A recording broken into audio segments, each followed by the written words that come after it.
Com certeza, você já observou na sua vida cena como essa daqui. Formiguinhas caminhando, uma atrás da outra, enfileiradinha, bonitinho. Talvez alguma vez na vida você perguntou como que elas conseguem se guiar dessa maneira. Feromônios. Essa é a palavra. Feromônios são substâncias secretadas por células especializadas que têm a função de comunicação. Embora esses hormônios já tenham sido observados em plantas e alguns vertebrados, é nos insetos que ele tem uma melhor utilização, vamos dizer assim. Olá, meu aluno. Olá, minha aluna. Aqui é o professor Josemar Ferreira e eu convido a vocês hoje para uma aula que vai falar sobre reação aos estímulos.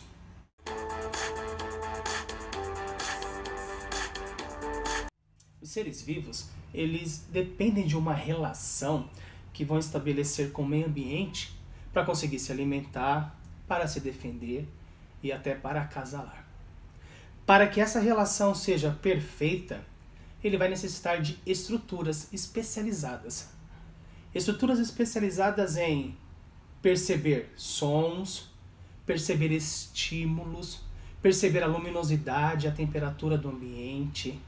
E aí, dependendo do ser vivo que estamos estudando, essa estrutura ela pode ser muito simples ou ela pode ser muito complexa. Independente de qual seja a reação, de qual seja a estrutura que está sendo utilizada ali, para ele perceber o meio em que ele está inserido, vai haver uma resposta. E essa resposta vai depender da complexidade com que esse ser vivo está inserido.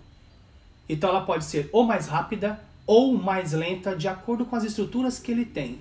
Por exemplo, não é o nosso olho que enxerga. O nosso olho, ele apenas recebe um estímulo luminoso. E aí ele vai enviar essas informações ao nosso cérebro. E aí o cérebro vai processar essas informações e vai dar uma resposta. Então essas estruturas que esses animais, que esses seres vivos possuem, as plantas também, elas recebem estímulos e esses estímulos são transformados em respostas, que, como eu acabei de dizer, elas podem ser rápidas ou lentas de acordo com a complexidade do organismo que estamos estudando. Os vegetais, eles também são capazes de reagir aos estímulos através de movimentos. E esses movimentos eles acontecem graças à ação de hormônios e de substâncias que são capazes de capturar, de captar a energia luminosa. Então, por exemplo, uma planta ela vai crescer sempre para o sentido da luz. Tá? São chamados de movimentos vegetais. Eu trouxe aqui para vocês dois exemplos também de plantas que reagem, plantas que geram estímulos. A planta carnívora é uma delas, e uma plantinha chamada dormideira, que quando você encosta o dedo nela, ela reage ao estímulo murchando. Mesmo os seres unicelulares, eles reagem a estímulos no ambiente em que eles vivem. Bactérias, por exemplo, elas vão viver próximo a raízes de plantas e a matéria em decomposição, justamente para conseguir capturar aí alimento. Cianobactérias vão sobreviver na região que tem uma maior luminosidade. Então elas vão viver sempre na parte mais superficial da água ou dos solos úmidos. Paramécium, por exemplo, um protozoário, eles são muito sensíveis ao tato. Ao ser encostado, ele reage, por exemplo, se locomovendo, se deslocando do local que ele está. Já as euglenas, que antes eram protozoários, e agora elas se encontram no grupo das algas unicelulares, elas são dotadas de um filamento que é muito sensível e muito potente na captação da luminosidade, que é chamado de estigma. E aí, com essa estrutura, ela consegue fazer a fotossíntese com uma eficiência maior. Saindo do mundo microscópico, e entrando agora no universo dos invertebrados, eles também conseguem perceber o ambiente em que eles vivem com as suas estruturas que são receptoras. No caso dos invertebrados, essas estruturas elas podem ser classificadas em duas. Estruturas que são mecanorreceptoras, né, e quimiorreceptoras. Na estrutura que é denominada mecanorreceptoras, ela funciona pela sensibilidade ao toque, à vibração, né? Esses são os estímulos, né? O toque, a vibração, a pressão. Já as estruturas que são chamadas de quimiorreceptoras, elas são sensíveis, por exemplo, à luz, são sensíveis à temperatura. Na maioria dos animais que são sensíveis à luz, existe algum tipo de estrutura que nele é fotossensível. Por exemplo, agora, a percepção. A manutenção do equilíbrio de muitos invertebrados aquáticos, por exemplo, são feitas por estruturas que são chamadas estatocistos. Essas estruturas se concentram mecanorreceptores, que são aqueles que vão receber o estímulo da pressão, da vibração, do toque. Porém, existem receptores ainda que são específicos, que no caso são os quimiorreceptores. E eles detectam, por exemplo, substâncias químicas que estão dissolvidas na água ou no ar. Ó.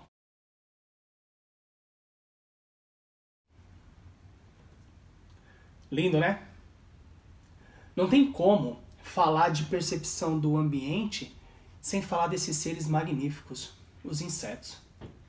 Os insetos, eles são os mais bem adaptados a perceber as modificações que acontecem no mundo exterior, ao redor dele. Eles vão possuir estruturas de comunicação e percepção tão diversificados.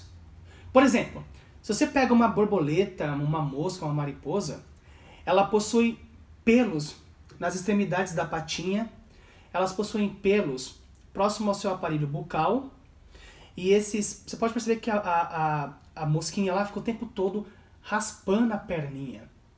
Ali, gente, ela está percebendo o sabor do alimento. Ela tá detectando se aquilo é água, ela está percebendo se aquilo é doce, se aquilo é salgado. As antenas que ele tem são coisas fascinantes, né? E alguns pelos possibilitam a percepção do calor, a variação da temperatura. Sabe quando você vai dormir e aí fica aquela mosquinha lá, zunido aqui no teu ouvido? Você fala, meu, como que essa infeliz foi parar aqui? Ela percebeu o calor que saiu da tua respiração.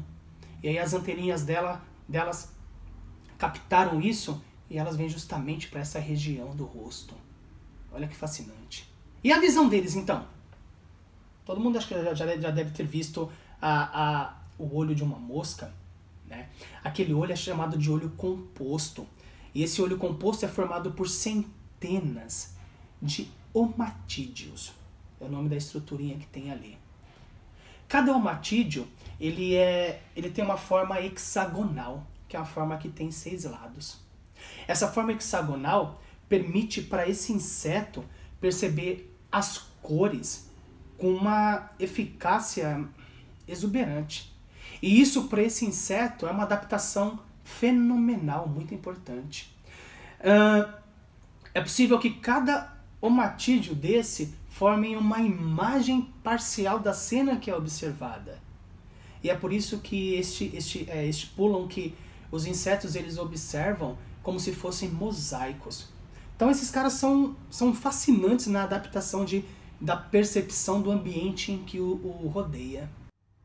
Já os anelídeos, como as minhocas, e os equinodermos, como as estrelas do mar, por exemplo, eles possuem apenas mecanismos que são fotorreceptores.